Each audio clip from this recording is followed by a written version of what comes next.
এই সংবাদটি নিয়ে আপনাদের সামনে দাঁড়াতে হবে, এটা আমরা কখনো ভাবিনি। আমরা এবারও আশা করছিলাম ঠিক আগের মতোই আবারও তিনি সুস্থ হয়ে উঠবেন। আমরা ভারাক্রান্ত হৃদয়ে ইতিমধ্যে আপনারা শুনেছেন ডক্টর শাহাবুদ্দিনের ঘোষণা। আজ ভোর 6টায় আমাদের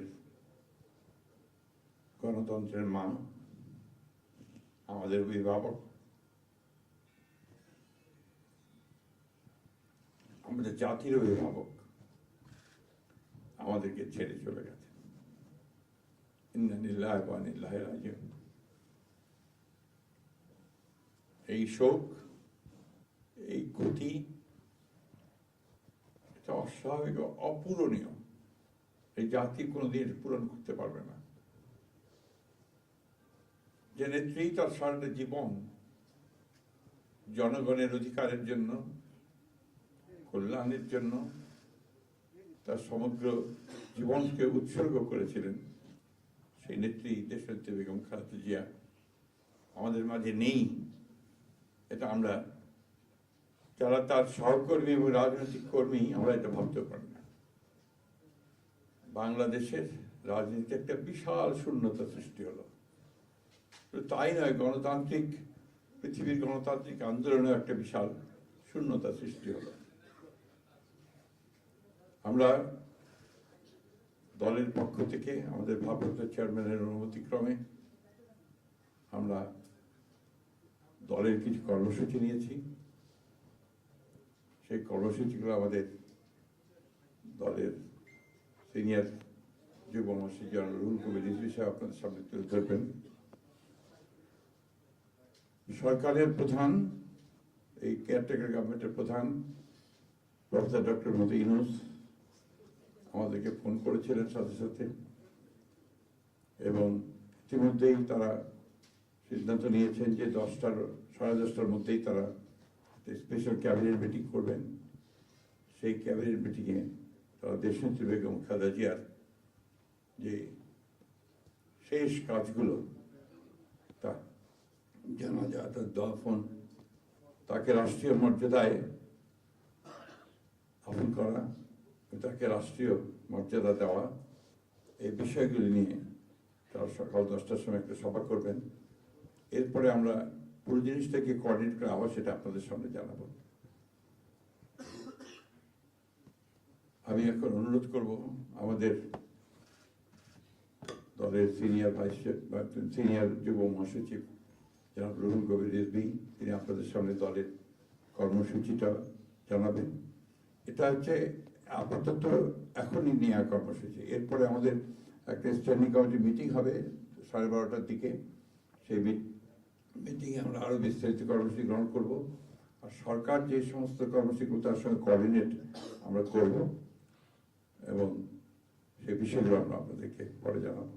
মহাসচিব দেশনেত্রী বেগম খালেদা জিয়ার চিকিৎসকবৃন্দ,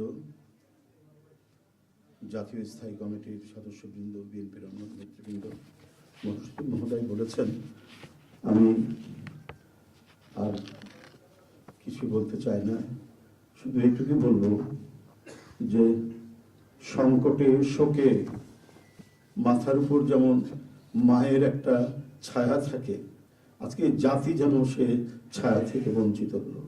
আমরা হলাম, অসুস্থ ছিলেন হাসপাতালে, কখনো বাসায়, কিন্তু বাইরে কাজ করতে আমাদের মনে হতো যে না, মা তো আছেন, উনি তো দেখবেন সবকিছু। সেই প্রেরণায় যেন আমরা এত শক্তি পেতাম যে এটা, এর ভাষা আমি পাচ্ছি না কিভাবে আপনাদের সামনে বলবো। এক সময় সেই ছাত্র জীবনে এখানে ডাক্তার শাহাবুদ্দিন ভাই আছেন, তাদের হাত ধরে ছাত্র রাজনীতিতে এসেছিলাম। এরপরে একটা দীর্ঘ জীবন যার নেতৃত্বের ছায়ায় বেড়ে ওঠা, তিনি এত তাড়াতাড়ি চলে যাবেন, এ বড় বেদনার। এই শোক এবং এই সংকট কাটিয়ে ওঠা খুব মুশকিল, এই ক্ষতি কাটিয়ে ওঠা জাতির জন্য খুব মুশকিল। এত নিপীড়ন সহ্য করে এত চোখের সামনে সন্তানের লাশ দেখে শুধুমাত্র দেশ এবং মানুষ এবং গণতন্ত্রের জন্য কি অটুট বড়বল দিয়ে তিনি টিকে থেকেছেন দলীয় কার্যালয়ের মধ্যে বিভিন্ন ভাবে। তারপরেও কখনো তার চোখে মুখে কোথাও তিনি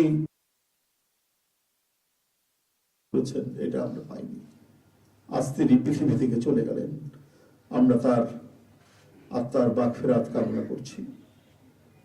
সারা দেশ এবং সারা বিশ্ব এই নিপীড়িত মজলুম নেত্রী তার জন্য গভীর শোক জানাচ্ছে। উপস্থিত সাংবাদিক বৃন্দ, গণতন্ত্রের মা, বারবার হারানো গণতন্ত্র পুনরুদ্ধারে অবিসংবাদিত নেত্রী, মানুষের নাগরিক স্বাধীনতা, বাক ব্যক্তি স্বাধীনতা রক্ষার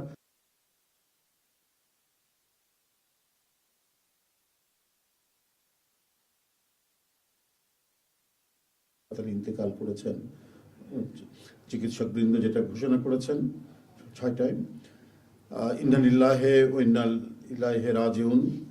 বাংলাদেশ জাতীয়তাবাদী দল বিএনপি এই হৃদয় বিদারক এবং মর্মস্পর্শী মৃত্যুতে গভীর শোক ও দুঃখ প্রকাশ করছে। দেশের জনগণের, দলের সর্বস্তরের নেতাকর্মী, বিভিন্ন রাজনৈতিক দল, পেশাজীবী সংগঠন সকলকে দেশনেত্রীর জন্য আল্লাহ রাব্বুল আলামিনের কাছে তার রুহের মাগফিরাত করছি। আজকে এই তাৎক্ষণিক যে সাংবাদিক সম্মেলন থেকে এখানে তাৎক্ষণিকভাবে যে কর্মসূচিটি প্রণয়ন করা হয়েছে তা আমি আপনাদের সামনে এখন উপস্থাপন করছি। কর্মসূচি: দেশনেত্রী বেগম খালেদা জিয়া আমাদের মাঝে নাই, পৃথিবী থেকে তিনি চলে গেছেন। তার মৃত্যুতে 7 দিন ব্যাপী বাংলাদেশ জাতীয়তাবাদী দল বিএনপি শোক পালন করবে। 7 দিন ব্যাপী বাংলাদেশ জাতীয়তাবাদী দল শোক পালন করবে। কেন্দ্রীয় কার্যালয় সহ দেশের সকল কার্যালয়, সকল দলীয় কার্যালয়ে 7 দিন ব্যাপী কালো পতাকা উত্তোলন করা হবে। 7 দিন ব্যাপী কালো পতাকা উত্তোলন করা হবে। দলের সকল স্তরের নেতাকর্মীরা এই 7 দিন ব্যাপী কালো ব্যাজ ধারণ করবেন। 7 দিন ব্যাপী কালো ব্যাজ ধারণ করবেন। প্রতিটি দলীয় কার্যালয় দেশনেত্রীর জন্য 7 দিন ব্যাপী কোরআন খতম ও দোয়া অনুষ্ঠিত হবে। কোরআন খতম ও দোয়া মাহফিল অনুষ্ঠিত হবে। কেন্দ্রীয়ভাবে গুলশান কার্যালয় ও নয়াপল্টনস্থ কেন্দ্রীয় কার্যালয়, কেন্দ্রীয়ভাবে গুলশানস্থ চেয়ারপারসনের কার্যালয় ও নয়াপল্টনস্থ কেন্দ্রীয় কার্যালয়ে এবং জেলা পর্যায়ের দলীয় কার্যালয়ে শোক বহি খোলা হবে।